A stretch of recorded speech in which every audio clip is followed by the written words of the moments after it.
La pluie martelait les pavés de Montmartre, et Adrien, trempé jusqu'aux os, fixait son téléphone avec une rage sourde. Le pire des hommes, avait-il écrit, les doigts tremblants, dans ce maudit test en ligne qui circulait sur les réseaux. Il n'avait pas réfléchi, pas vraiment, quand il avait tapé ces mots pour décrire Mine, son petit ami depuis 2 ans. C'était une de ces nuits où tout semblait s'effondrer. Adrien, 26 ans, français, graphiste freelance au tempérament passionné, avait toujours eu une langue acérée, mais cette fois, il était allé trop loin. Le test, un jeu stupide partagé par des amis sur les réseaux sociaux, demandait de décrire son partenaire en une phrase. Adrien, encore furieux après une dispute avec Mine, avait laissé ses émotions prendre le dessus. Mine, 24 ans, vietnamien, étudiant en médecine à Paris, était tout sauf le pire des hommes. Mais la colère avait parlé, et maintenant, les mots étaient là, publics, exposés à la vue de tous. Adrien releva les yeux, le cœur lourd. Les rues de Paris brillaient sous la pluie, mais il ne voyait que le visage de Mine, ses yeux sombres et profonds, son sourire discret qui cachait tant de blessures. Ils s'étaient rencontrés dans un café du Marais, un soir d'été où Mine, avec son accent doux et son rire timide, avait renversé son thé glacé sur la table d'Adrien. Depuis, ils étaient inséparables, ou du moins, ils l'avaient été jusqu'à ce que les tensions s'accumulent. Mine était arrivé en France 5 ans plus tôt, fuyant une famille traditionnaliste à Hanoï qui n'acceptait pas son homosexualité. Paris, pour lui, était une promesse de liberté, mais aussi un combat constant pour trouver sa place. Adrien, lui, avait grandi dans une famille bourgeoise de Lyon, où l'amour entre hommes était toléré, mais jamais vraiment célébré. Leur relation, passionnée et tumultueuse, était un mélange d'amour intense et de malentendus culturels. Ils s'aimaient, mais parfois, ils se faisaient mal sans le vouloir. Ce soir-là, la dispute avait éclaté à cause d'un rien. Mine avait oublié un dîner qu'Adrien avait organisé avec des amis. Rien de grave, mais pour Adrien, c'était la goutte d'eau. Mine passait trop de temps à l'hôpital, à réviser, à courir après son rêve de devenir chirurgien. Adrien, lui, se sentait seul, négligé, comme si leur amour passait après tout le reste. Alors, quand ce test en ligne était apparu, il avait craqué. Il avait écrit ces mots cruels, pensant que Mine ne les verrait jamais. Mais bien sûr, Mine les avait vus. Adrien glissa son téléphone dans sa poche et accéléra le pas, ses baskets claquant dans les flaques. Il devait trouver Mine. Il devait s'excuser. Mais où était-il? Mine n'avait pas répondu à ses messages depuis des heures, et une angoisse sourde montait dans la poitrine d'Adrien. Et si Mine avait pris ses mots au sérieux? Et s'il avait cru qu'Adrien le pensait vraiment? Il tourna au coin de la rue, passant devant une boulangerie aux lumières chaudes. Les souvenirs affluaient. Mine, riant aux éclats en mordant dans un croissant trop feuilleté, les miettes sur son menton. Mine, murmurant des mots en vietnamien dans son sommeil. Mine, toujours là, même quand Adrien était insupportable. Comment avait-il pu être aussi stupide? Son téléphone vibra soudain. Un message. Pas de Mine, mais de Clara, leur amie commune. Adrien, Mine est à l'hôpital Saint-Louis. Il a eu un accident. Viens vite. Le monde s'arrêta. La pluie, le bruit des voitures, tout disparut. Adrien sentit son cœur cogner dans sa poitrine, ses jambes bougeaient avant même qu'il ne réalise qu'il courait. Un accident? Mine? Non, c'était impossible. Mine était prudent, toujours prudent. Il était celui qui rappelait à Adrien de traverser au passage piéton, celui qui vérifiait 3 fois que le gaz était éteint avant de quitter l'appartement. Un accident? Non, pas Mine. Les rues défilaient, floues, alors qu'Adrien courait vers l'hôpital. Chaque pas résonnait comme une accusation. Tu l'as blessé. Tu l'as appelé le pire des hommes. Et maintenant, il est à l'hôpital. La culpabilité le rongeait, mêlée d'une peur viscérale. Il imaginait Mine, seul, sur un lit d'hôpital, son visage pâle, ses yeux fermés. Il imaginait le pire, et chaque image était un coup de poignard. Arrivé à l'hôpital Saint-Louis, Adrien s'arrêta net devant l'entrée, le souffle court. Les néons blafards éclairaient le hall, et l'odeur d'antiseptique lui donna la nausée. Il détestait les hôpitaux. Il lui rappelait son grand-père, emporté par un cancer quand il était adolescent. Mais ce n'était pas le moment de penser à ça. Il devait trouver Mine. Clara l'attendait dans le hall, ses cheveux roux en bataille, ses yeux rouges de larmes. Adrien, il est en salle d'observation. Ce n'est pas trop grave, mais il était sur son vélo, et une voiture l'a percuté. Adrien sentit ses jambes trembler. Pas trop grave, répéta-t-il, la voix rauque. Clara, qu'est-ce que ça veut dire? Il va bien? Clara posa une main sur son bras. Il a une commotion et des contusions, mais il est conscient. Il m'a parlé du test en ligne, Adrien. Il était bouleversé. Adrien ferma les yeux, la honte lui brûlant les joues. Bien sûr, Mine avait vu le message. Bien sûr, il avait cru qu'Adrien le détestait. Et maintenant, il était là, blessé, peut-être à cause de lui. « Je dois le voir », murmura-t-il. Clara hocha la tête et l'entraîna vers les couloirs de l'hôpital. Chaque pas semblait durer une éternité. Adrien imaginait Mine, allongée, fragile, et son cœur se serrait. Il avait tout gâché. Tout ce qu'ils avaient construit ensemble, ces 2 années de rire, de disputes, d'amour, tout risquait de s'effondrer à cause d'une phrase stupide tapée sur un clavier. Ils arrivèrent devant une porte vitrée. De l'autre côté, Mine était là, assis sur un lit, un bandage autour du front, les yeux fixés sur ses mains.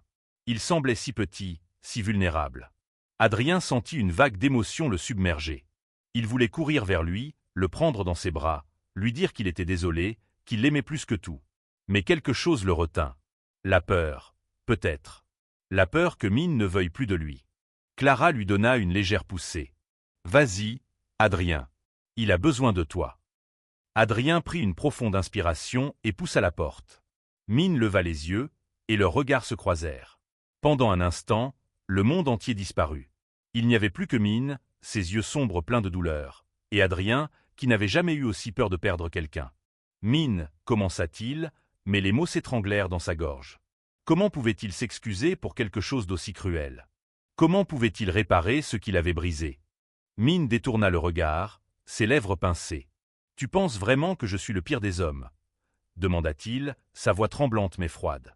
Adrien sentit son cœur se briser. Il ouvrit la bouche pour répondre, mais aucun son ne sortit. Il savait que ce moment, ces mots, allaient tout changer. Adrien resta figé, la question de Mine résonnant dans sa tête comme un écho cruel. La pièce semblait rétrécir, les murs de l'hôpital se refermant sur lui. Mine, assis sur le lit, attendait une réponse, ses doigts serrant nerveusement le bord de la couverture. « Non, » murmura enfin Adrien, sa voix tremblante. « Mine, je ne le pense pas. J'étais en colère, c'était stupide. » Mine ne répondit pas tout de suite. Il fixait un point invisible sur le mur, ses épaules crispées. « Tu sais, Adrien, » dit-il lentement, « au Vietnam, on m'a traité de bien pire que ça. Mais venant de toi, c'est différent. Ça fait plus mal. » Adrien sentit une lame invisible lui transpercer la poitrine. Il s'approcha, hésitant, et s'assit au bord du lit. « Mine, écoute-moi. Je suis un idiot. J'ai écrit ça sans réfléchir, parce que j'étais frustré, parce que je me sentais seul. Mais ce n'est pas toi. Ce n'est jamais toi. » Mine tourna enfin la tête vers lui, ses yeux brillants de larmes contenues. « Tu te sentais seul ?» répéta-t-il, incrédule. « Adrien, je passe mes journées à l'hôpital, à apprendre à sauver des vies, à essayer de prouver que je mérite d'être ici. Et toi, tu te sens seul ?» Adrien baissa les yeux, incapable de soutenir le regard de Mine. Il savait que Mine avait raison. Mine se battait pour son avenir, pour sa place dans un pays qui n'était pas le sien, tout en portant le poids d'un passé douloureux. Et lui, Adrien, avait laissé sa propre insécurité prendre le dessus. « Je sais, » murmura-t-il. « Je sais que je n'ai pas le droit de me plaindre. Mais parfois, j'ai l'impression que tu es tellement pris par tout ça que je ne compte plus. » Mine fronça les sourcils, visiblement blessé. « Tu penses que tu ne comptes pas? Adrien, tout ce que je fais, c'est pour nous. Pour qu'on ait un avenir. Pour qu'un jour, je puisse être quelqu'un dont tu serais fier. » Ces mots frappèrent Adrien comme une gifle. Il réalisa soudain à quel point il avait été égoïste. Mine ne travaillait pas seulement pour lui-même. Il portait leur rêve à tous les deux, leur espoir d'une vie meilleure, d'une maison à eux, d'un avenir où ils pourraient être libres d'être eux-mêmes. « Je suis déjà fier de toi, » dit Adrien, sa voix brisée. « Mine, je suis tellement désolé. » Mine détourna à nouveau le regard, mais cette fois, il tendit la main et attrapa celle d'Adrien. Ses doigts étaient froids, tremblants, mais ce contact, si simple, fit monter les larmes aux yeux d'Adrien. Ils restèrent silencieux un moment, la main de Mine serrant celle d'Adrien comme une ancre dans la tempête. L'infirmière entra à ce moment-là, brisant l'instant. « Monsieur Nguyen, nous allons vous garder en observation cette nuit, » dit-elle avec un sourire professionnel. « Vous pourrez rentrer demain si tout va bien. » Mine hocha la tête, mais son regard restait fixé sur Adrien. Une fois l'infirmière partie, il murmura « Reste avec moi. S'il te plaît. » Adrien n'hésita pas « Je ne vais nulle part », répondit-il, serrant sa main plus fort. Cette nuit-là, Adrien dormit sur une chaise inconfortable à côté du lit de Mine. Les bips des machines, les murmures des infirmières, tout semblait lointain. Il regardait Mine dormir, son visage apaisé malgré le bandage autour de son front. Chaque respiration de Min était une promesse qu'il était encore là, qu'ils avaient encore une chance. Le lendemain matin, Min fut autorisé à rentrer. Adrien l'aida à marcher jusqu'à leur petit appartement dans le 11e arrondissement, un 2 pièces encombré de livres de médecine et de croquis d'Adrien. L'atmosphère était lourde, mais différente. Quelque chose avait changé entre eux, comme si l'accident, aussi terrifiant soit-il, avait ouvert une brèche dans leur défense. Ils s'assirent sur le canapé, et Min rompit le silence. « Pourquoi tu ne m'as pas dit que tu te sentais seul ?» demanda-t-il doucement. « On est censé tout se dire, non ?» Adrien soupira, passant une main dans ses cheveux humides. « Je ne voulais pas t'ajouter un poids. Tu as déjà tellement à gérer. » Min secoua la tête. « Adrien, tu n'es pas un poids. Tu es ma maison. » Ces mots, simples mais lourds de sens, firent vaciller Adrien. Il se pencha et embrassa Min, doucement, comme s'il craignait de le briser.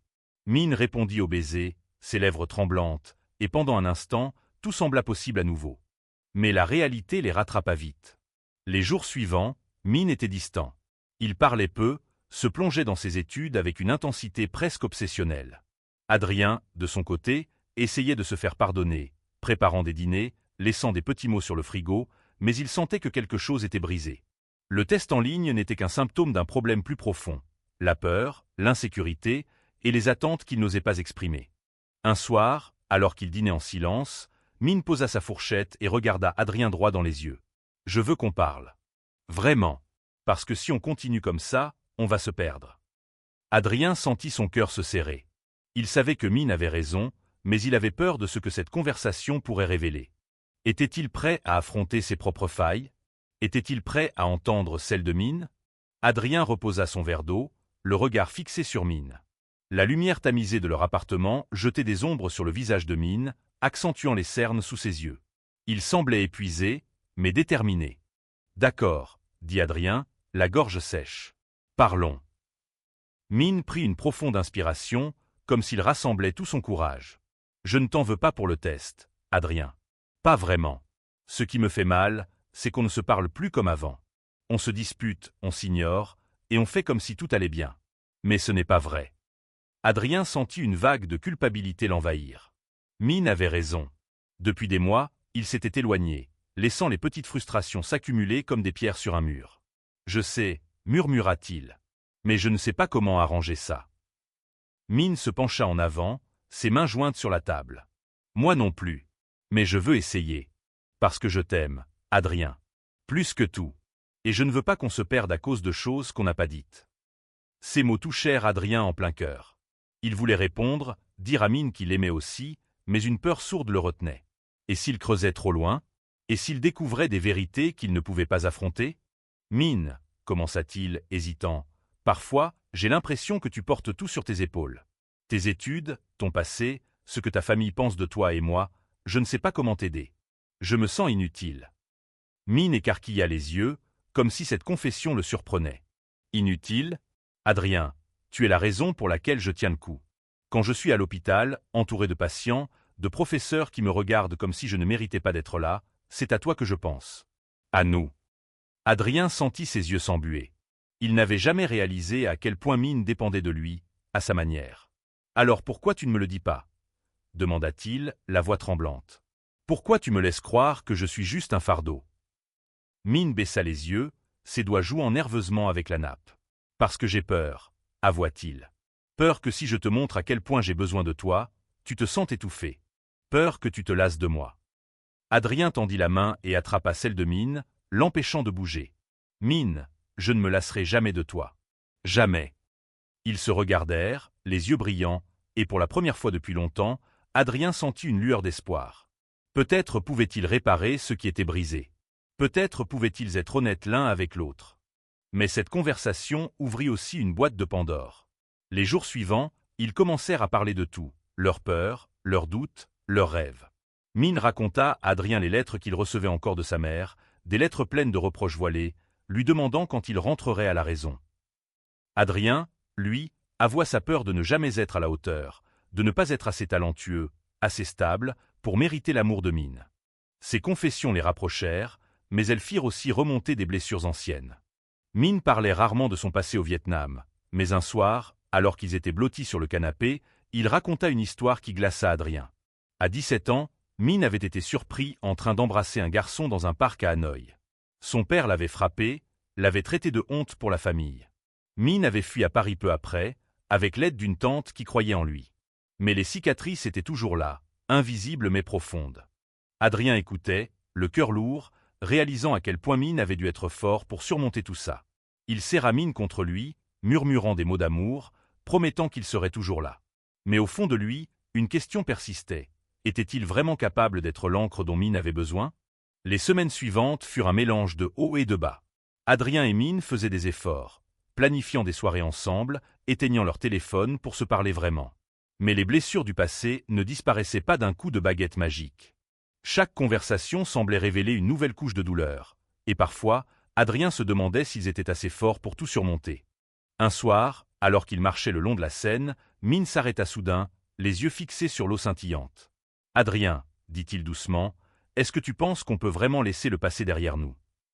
Adrien s'arrêta à son tour, cherchant les mots justes. « Je ne sais pas si on peut l'oublier, » répondit-il. « Mais je pense qu'on peut apprendre à vivre avec. Ensemble. » Min hocha la tête, mais son regard restait lointain. Adrien savait que Min pensait à sa famille, à ces années où il avait dû cacher qui il était. Il prit la main de Min et la serra doucement. « On va y arriver, » murmura-t-il. Mais la vie avait une manière de compliquer les choses.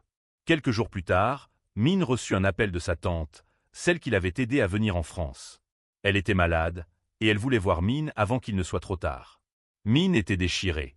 Retourner au Vietnam signifiait affronter son passé, sa famille, les souvenirs qu'il avait fuis. Mais refuser signifiait trahir la seule personne qu'il avait soutenue quand il était au plus bas.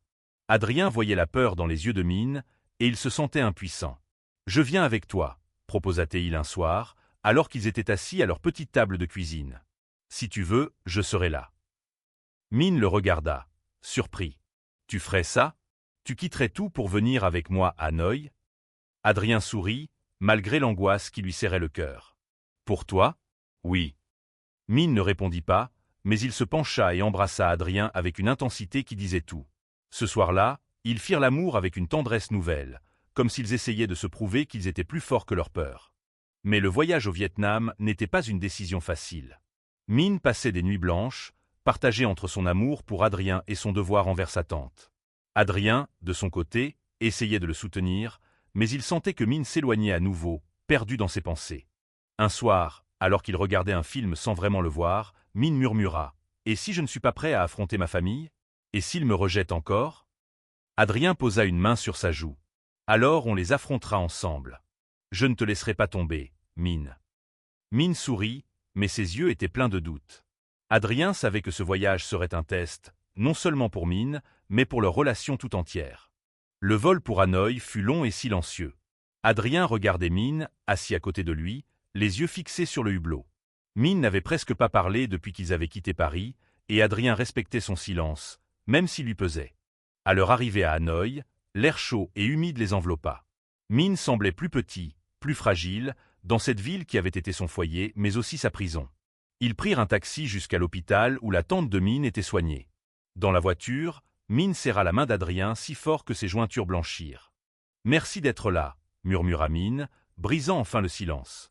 Adrien lui sourit. « Toujours. » La tante de Min, une femme frêle aux cheveux gris, les accueillit avec un sourire fatigué. Elle prit Min dans ses bras, et Adrien vit les larmes couler sur les joues de son petit ami. Pendant des heures, Min resta au chevet de sa tante, parlant en vietnamien, riant parfois, pleurant souvent. Adrien, ne comprenant pas la langue, se contentait de rester là, une présence silencieuse mais solide. Mais le moment redouté arriva. La mère de Min, avertie de son retour, vint à l'hôpital. Adrien sentit Min se raidir à ses côtés.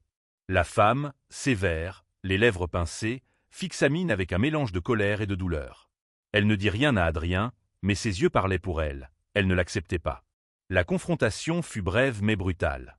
Min, tremblant, tenta d'expliquer qui il était, ce qu'il ressentait, pourquoi il aimait Adrien.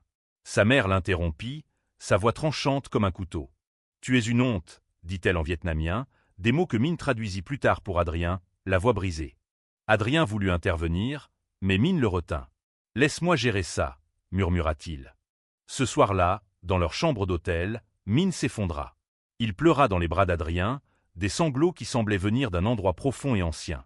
Adrien le serra contre lui, murmurant des mots d'amour, promettant qu'ils rentreraient à Paris bientôt, qu'ils laisseraient tout ça derrière eux.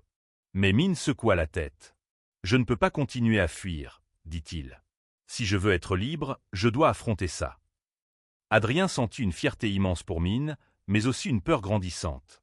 Et s'il perdait Mine dans ce combat? Les jours à Hanoï furent un tourbillon d'émotions.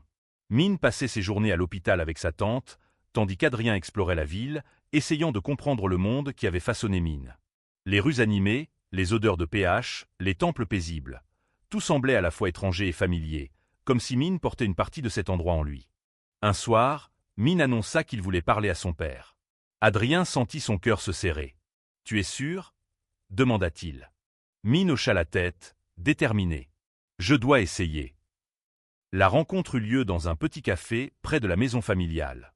Le père de Mine, un homme aux traits durs et aux cheveux poivre et sel, fixait son fils avec un mélange de méfiance et de tristesse. Adrien resta en retrait, observant la scène, prêt à intervenir si nécessaire. Mine parla calmement, expliquant qui il était, ce qu'il voulait, pourquoi il ne pouvait pas changer. Son père écouta, le visage fermé, puis prononça des mots qui firent vaciller Mine. « Tu n'es plus mon fils. » Adrien sentit la rage monter en lui, mais Mine, malgré les larmes dans ses yeux, resta droit. « Je suis toujours ton fils, » répondit-il. « Que tu l'acceptes ou non. » Ils quittèrent le café en silence, Mine tremblant mais étrangement apaisé. « J'ai dit ce que j'avais à dire, » murmura-t-il à Adrien. « Maintenant, je peux avancer. » Ce moment marqua un tournant. Mine semblait plus léger, comme s'il avait laissé une partie de son fardeau à Hanoï. Ils rentrèrent à Paris une semaine plus tard, la tante de Mine sur le chemin de la guérison, et Mine plus fort qu'il ne l'avait jamais été. De retour à Paris, Adrien et Mine reprirent leur vie, mais avec une nouvelle énergie. Mine semblait plus confiant, plus ouvert, et Adrien faisait de son mieux pour être à la hauteur. Ils décidèrent de suivre une thérapie de couple, un espace où ils pouvaient parler sans peur, mettre des mots sur leurs blessures et leurs espoirs. Les séances étaient difficiles, mais libératrices. Ils apprirent à communiquer, à écouter, à se pardonner. Adrien réalisa qu'il devait travailler sur ses propres insécurités, tandis que Mine apprenait à demander de l'aide quand il en avait besoin. Un soir, alors qu'ils dînaient dans leur restaurant préféré du Marais, Mine tendit une petite boîte à Adrien. À l'intérieur, une simple bague en argent. « Ce n'est pas une demande en mariage, » dit Mine avec un sourire timide. « Juste une promesse. Que je serai toujours là, quoi qu'il arrive. » Adrien sentit son cœur s'emballer. Il glissa la bague à son doigt, les larmes aux yeux. « Moi aussi, » murmura-t-il. « Toujours. » 1 an plus tard, Adrien et Mine se tenaient main dans la main sur un pont surplombant la Seine. Le soleil se couchait, peignant le ciel de rose et d'orange. Mine avait obtenu son diplôme de médecine et Adrien venait de décrocher un contrat pour une grande agence de design. Leur chemin n'avait pas été facile. Ils avaient traversé des tempêtes, des doutes, des blessures. Mais ils avaient appris à se battre pour leur amour, à se soutenir, à grandir ensemble. « Tu sais, » dit Mine, brisant le silence, « quand j'ai vu ce test en ligne, j'ai cru que tout était fini. Mais maintenant, je suis content que ça soit arrivé. Ça nous a forcés à parler, à être honnêtes. » Adrien rit doucement. « Tu as raison. Parfois, il faut tout casser pour mieux reconstruire. » Ils s'embrassèrent sous le ciel parisien, leurs bagues scintillant à la lumière du crépuscule. Ils n'étaient pas parfaits, mais ils étaient ensemble. Et ça, c'était tout ce qui comptait. Leur histoire n'était pas terminée. Il y aurait d'autres disputes, d'autres défis. Mais ils savaient maintenant qu'ils pouvaient tout affronter, tant qu'ils étaient l'un avec l'autre.